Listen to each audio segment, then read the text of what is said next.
வணக்கம் நண்பர்களே, முக்கிய செய்திகளை இந்த பதிவில் பார்க்க போகிறோம். முதல் செய்தி என்ன பார்க்க போகிறோம் அப்படின்னா, சமூக வலைதளத்தில் ஒரு புகைப்படம் ரொம்ப ட்ரெண்டிங்காக ஷேர் ஆகுது. டிவிகே சப்போர்ட்டர்ஸ் எல்லாம் 2026 2031 இந்த காலத்தில் டிவிகேவுடைய அமைச்சர்கள் யார் யார் தெரியுமா? அமைச்சரவை பட்டியல் அப்படின்னு சொல்லிட்டு பட்டியலை வெளியிட்டு அதை ஷேர் பண்ணிக்கிட்டு இருக்காங்க. இன்னும் தேர்தல் முடிவே வெளிவரல, யார் ஜெயிக்க போகிறது அப்படிங்கிறதே தெரியலை. டிவிகே சப்போர்ட்டர்ஸு கான்ஃபிடென்ட்டோட டிவிகே தான் ஜெயிக்கும், டிவிகே வெற்றி பெற்ற பிறகு இவர்களெல்லாம் அமைச்சர்களாக வருவாங்க, எந்தெந்த துறைக்கு அமைச்சர்களாக வருவாங்க அப்படின்னு சொல்லிட்டு ஒரு பெரிய பட்டியலையே ரிலீஸ் பண்ணியிருக்காங்க டிவிகே சப்போர்ட்டர்ஸு. உத்தேச அமைச்சரவை பட்டியல் அப்படின்னு ஒரு பட்டியல் சோசியல் மீடியாவில் வலம் வந்துக்கு இருக்குது.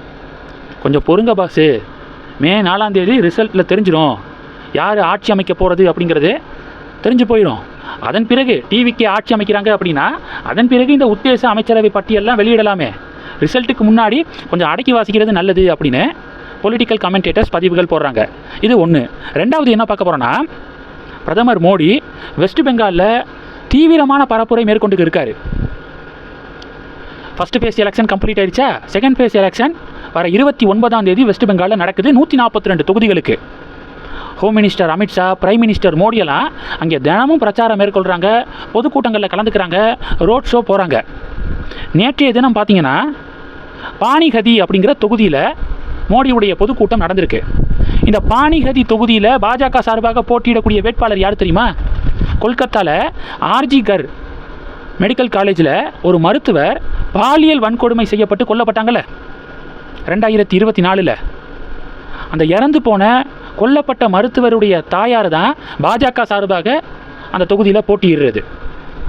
நேற்று பிரைம் மினிஸ்டர் மோடி அங்கே நடந்த பொதுக்கூட்டத்தில் பேசினார்.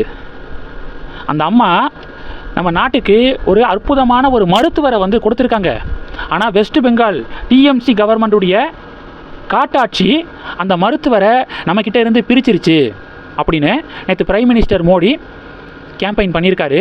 ஹோம் மினிஸ்டர் அமித்ஷா என்ன சொல்லியிருக்காருன்னா, பெண்களுடைய பாதுகாப்பை மையப்படுத்தி தான் பிரச்சாரம் பண்ணியிருக்காரு ஹோம் மினிஸ்டர். இந்த ஆர்ஜி கர் மெடிக்கல் காலேஜ் இன்சிடென்ட் நடந்துச்சுல, அதன் பிறகு மமதா பானர்ஜி பேசும்போது பெண்கள் வந்து அவங்க பாதுகாப்பாக இருக்கணும், தேவையில்லாமல் 7 மணிக்கு மேலெல்லாம் வீட்டை விட்டு வெளியே போக வேண்டாம், தேவையில்லாமல் வீட்டை விட்டு வெளியே போகிறத தவிர்க்கணும் அப்படின்னு சொல்லியிருந்தாங்க. இப்படியா ஒரு சிஎம் பேசுகிறது?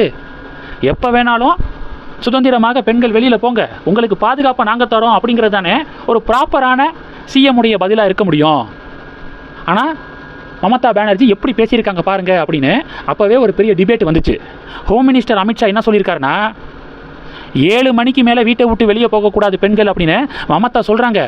நான் சொல்கிறேன், நைட்டு 1 மணி ஆனாலும் பெண்கள் வீட்டை விட்டு வெளியே போங்க, உங்களுக்கான பாதுகாப்பை நாங்கள் தருவோம், பெண்களுக்கு எதிராக எந்த குற்றங்களும் நடக்காது அப்படின்னு ஹோம் மினிஸ்டர் அமித்ஷா தன்னுடைய கேம்பெயினில் கேரண்டி கொடுத்துருக்காரு.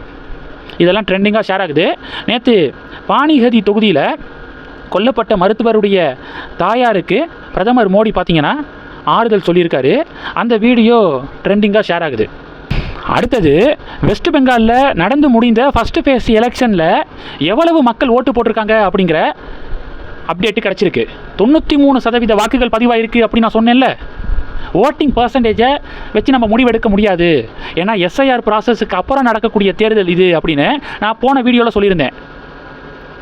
ஓட்டு போட்ட மக்கள் எவ்வளவு, போன தேர்தலுக்கும் இந்த தேர்தலுக்கும் எவ்வளவு கூடியிருக்காங்க, இதை வச்சு தான் ஒரு பெரிய அரசியல் மாற்றமா ஆட்சி மாற்றமா அப்படிங்கிறத கணிக்க முடியும் அப்படின்னு நான் சொல்லியிருந்தேன். அந்த வகையில் தமிழகத்தை பொறுத்த வரைக்கும் போன தேர்தலை விட இந்த தேர்தலில் அப்ராக்சிமேட்டாக 20 லட்சம் வாக்குகள் கூடுதலாக விழுந்திருக்கு. 20 லட்சம் அப்படிங்கிறது ஒரு பெரிய சுனாமி, பெரிய அதிர்வலை அப்படின்னு நம்ம கணிக்க முடியலை. தமிழக தேர்தலை பொறுத்த வரைக்கும் எப்போதும் தமிழகத்தில் எப்படி வாக்குப்பதிவு நடக்குமோ அப்படி தான் நடந்திருக்கு. ஒவ்வொரு பொது தேர்தலையும் 40 லட்சம் 30 லட்சம் 60 லட்சம் இப்படி வாக்குகள் கூட தான் வந்திருக்கு, இன்க்ரீஸ் ஆகிருக்கு. அந்த வகையில் 20 லட்சத்துலேருந்து 22 லட்சம் கூட அப்படிங்கிறது பெரிய ஒரு மாற்றத்துக்கான சைனாக எடுத்துக்க முடியாது. ரிசல்ட் வந்தால் தான் நம்ம கணிக்க முடியும் அப்படின்னு நம்ம சொல்லியிருந்தோம். வெஸ்ட் பெங்காலில் பார்த்தீங்கன்னா 2021 3,11,00,000 பேர் ஓட்டு போட்டிருக்காங்க அந்த 152 தொகுதிகளில். இப்போது 3,35,00,000. 152 தொகுதிகளுக்கு நடந்த தேர்தலில் 24 லட்சம் வாக்குகள் கூடுதலாக விழுந்திருக்கு போன தேர்தலை கம்பேர் பண்ணும்போது. இன்னும் 142 தொகுதிக்கு தேர்தல் நடக்க இருக்குது. அதையும் கணக்கு போட்டு பார்த்தீங்கன்னா மினிமம் 40 லட்சத்திலிருந்து 50 லட்சம் வாக்குகள் கூடுதலாக இந்த தேர்தலில் விழுந்திருக்கும் அப்படின்னு கணிக்கலாம். 40 லட்சத்துக்கு மேலே 50 லட்சத்துக்கு மேலெலாம் போன தேர்தலை கம்பேர் பண்ணும்போது கூட வாக்குகள் விழுகுது அப்படின்னா அது வந்து ஒரு பெரிய அதிர்வலை தான், ஆட்சி மாற்றத்துக்கான சைனாக இருக்கலாம். அந்த வகையில் வெஸ்ட் பெங்காலில் டிஎம்சி ஆட்சி டாட்டா சொல்லப்பட்டு பிஜேபி அரியணை ஏறுவதற்கான வாய்ப்புகள் இருக்குது. பொறுத்திருந்து பார்க்கலாங்க. செகண்ட் பேஸ் எலெக்ஷன் எப்படி அமையுது அப்படிங்கிறத பொறுத்து ரிசல்ட் வரும், அதையும் நான் அப்டேட் பண்ணுறேன். கடைசி என்னென்னா, குஷ்பு இருக்காங்களே, ஒரு நேர்காணலில் என்ன சொல்லியிருக்காங்கன்னா, அவங்களும் தேர்தலில் போட்டியிடலை. ஆனால் குஷ்பு அவர்களுடைய ஹஸ்பண்டு மதுரை மத்திய தொகுதியில் போட்டியிட்டார், இரட்டை இலை சின்னத்தில் நின்னார். குஷ்பு என்ன சொல்லியிருக்காங்க, அண்ணாமலை நாளாக பார்ட்டிக்காக ஒர்க் பண்ண நாங்கள் முடிவெடுத்திருக்கோம். ஒரே தொகுதியில் எதுக்காக கண்டெஸ்ட் பண்ணுறதுனால அந்த ஒரு தொகுதியை மட்டும்தான் ஃபோக்கஸ் பண்ண முடியும், கண்டெஸ்ட் பண்ணலை நாங்கள். அதனால் எல்லா தொகுதிகளுக்கும் கேம்பெயின் பண்ண முடிஞ்சிச்சு, எல்லா தொகுதிகளுக்கும் எங்களால் போக முடிஞ்சிச்சு, தாக்கத்தை ஏற்படுத்த முடிஞ்சிச்சு அப்படின்னு குஷ்பு பேசியிருக்காங்க. கமெண்ட் செக்ஷனில், அக்கா அண்ணாமலை அண்ணனோட உங்களை கம்பேர் பண்ணுறத தயவு செஞ்சு நிப்பாட்டிக்கோங்க. அண்ணாமலை அண்ணன் எலெக்ஷனில் கண்டெஸ்ட் பண்ணலை, எவ்வளவு தொகுதிகளில் கேம்பெயின் பண்ணார், கிட்டத்தட்ட 100 தொகுதிகளில் பிரச்சாரம் மேற்கொண்டார் அண்ணாமலை அண்ணன். நீங்கள் எத்தனை தொகுதிகளில் பிரச்சாரம் மேற்கொண்டீங்க? அண்ணாமலை அண்ணன் தன்னுடைய பிரச்சாரம் மூலமாக ஏற்படுத்திய தாக்கத்தில் 1% கூட நீங்கள் ஏற்படுத்தலை. அதனால் அண்ணாமலை அண்ணனோட உங்களை கம்பேர் பண்ணுறதை தயவு செஞ்சு நிப்பாட்டிக்கோங்க அப்படின்னு பாஜக தொண்டர்கள் பதிவுகள் போடுறாங்க.